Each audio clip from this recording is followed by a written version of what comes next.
share with you part of our research on native vegetation on the roadsides. This particular study focuses on evaluating pre-emergence herbicides for Sporobolus virginicus. So in Hawaii, roadside revegetation is a new initiative. It started in the mid-90s with plantings on the roadsides, but they were looking at native alternatives to Bermuda grass.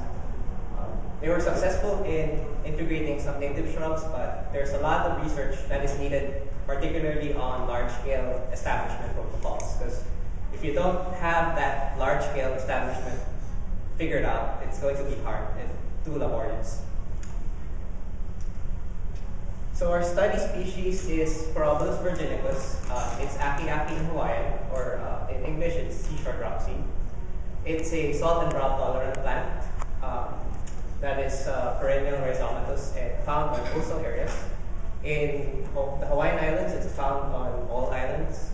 And actually it's a pantropic species. You can also find it in Florida, Australia. Recently, it has been utilized in Maui for roadside vegetation. Currently, there's no selective weed control protocol for this species. Selective weed control is essential for strengthening competitive ability of the native grass, and it's important for improved fill-in. If you do hand weeding, it's too laborious and can damage the sensitive roots of the native plant. So for this study, we evaluated the efficacy of the pre-emergence herbicides to newly transplanted plugs of Sporobolus virginicus. We evaluated basically 4 commercially available pre-emergence herbicides at the maximum and half the maximum rates. And we added table salt as a treatment because there have been recent studies where they evaluated it as it's more of like the post-emergence control at the seeding stage. So we did this experiment on the island of Oahu on the Waimanalo Research Station near Honolulu. First, before we applied the treatments, we did production of plugs. And once we had the critical mass of plugs, we planted it in rows of 3. In-row spacing is 0.61 meters. This particular field has overhead and sub-irrigation lines. And about 2 days after planting, we applied the herbicides on 1.8 by 4.9 meter plots. So these rows were divided into these 1.8 by 4.9 meter plots, and each plot contained 12 plants. After 78 days, we collected time bleeding, and we also collected above ground biomass of plants. 82 days after the first application, we reapplied the pre-emergence herbicides. So we have 2 data collection times. We collected 78 days after the first herbicide application, and then 38 days after the second application of herbicides. So we had time bleeding data and biomass data of 3 representative plants.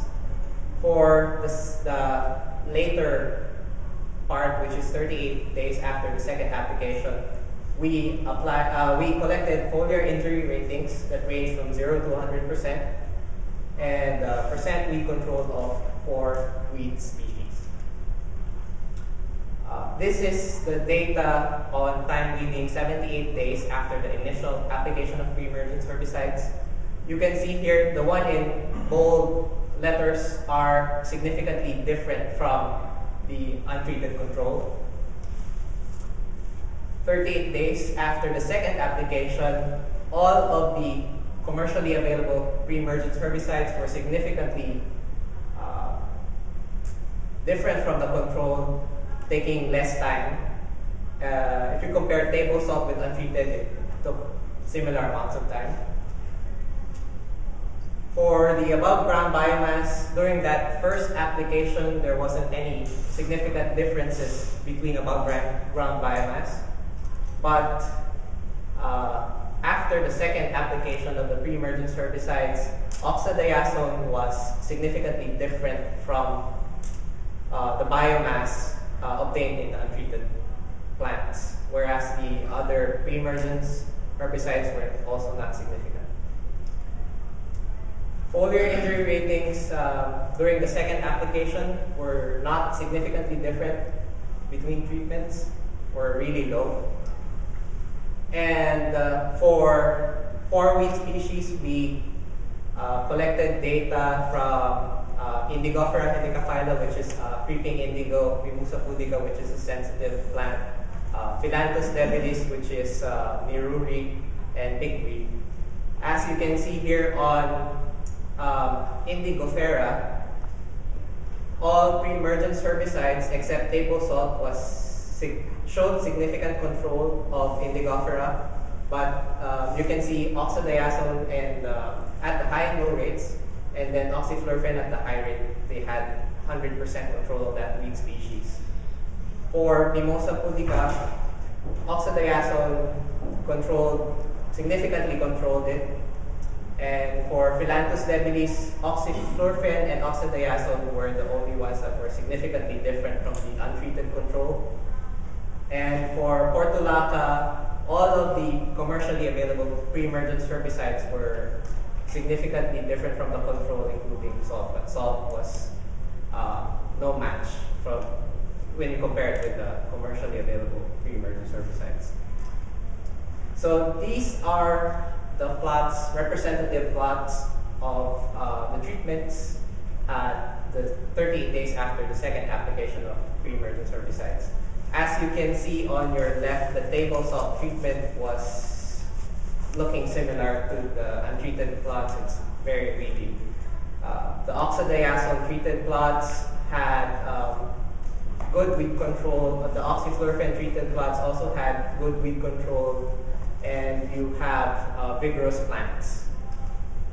When you compare it with the trifluralin plus isoxaben plants and the dithiopyr treated plants, you have acceptable weed control, but you have weak plants on that plot.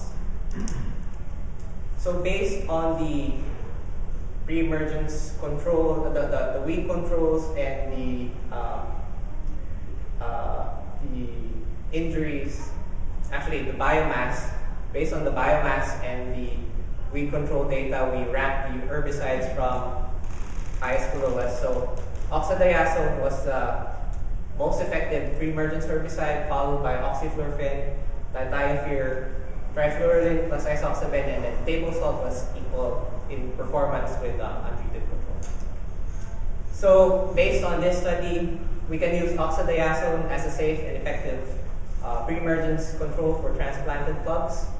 They obtain the shortest weeding times and the highest biomass. While table salt, you can see on this picture, it had poor weed controlling ability, and the soil is crusting on top, so it destroys the soil structure.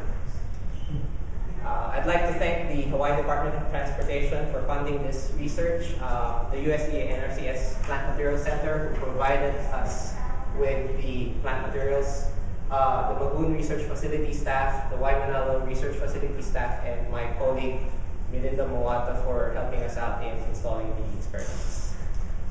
Any questions? We have questions. You mentioned hand weed was a little bit injurious. Could you use something like carfentrazone to take out your broadleaf weeds? Would that work in that setting? Is that even registered in Hawaii? In one of our studies, we evaluated a mix, not carfentrazone in itself. It's like I think it's power zone or speed zone. It was a bit injurious to the grass. Any other questions? Go ahead. I didn't understand the purpose of the hand weeding. Hand weeding, because that's right now that's what people are doing. Because there's no herbicides labeled for this, or there's actually no protocol, weed control protocol in place. So That's where we enter. So we're trying to evaluate herbicides that make it easier for people to manage weeds. Could you tell us why did you include the salt treatment? Just curious. There was a study, in Guam that used seawater, and there was another study by one of our faculty who evaluated it on goosegrass, I think.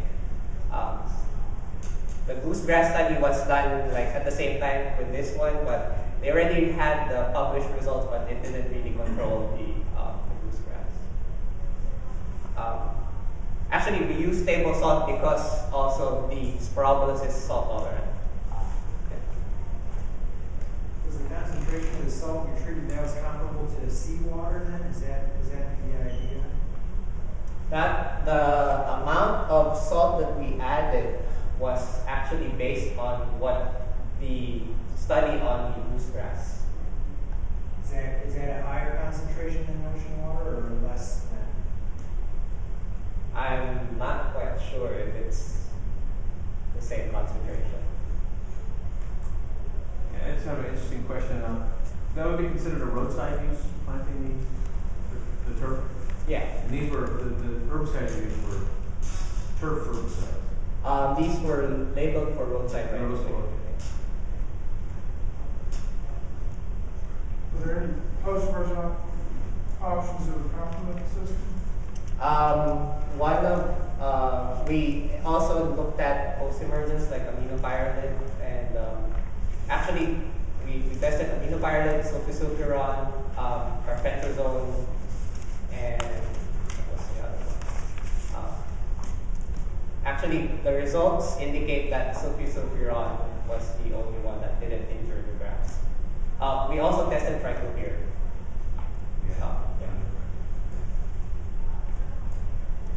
All right, thank you. Very good.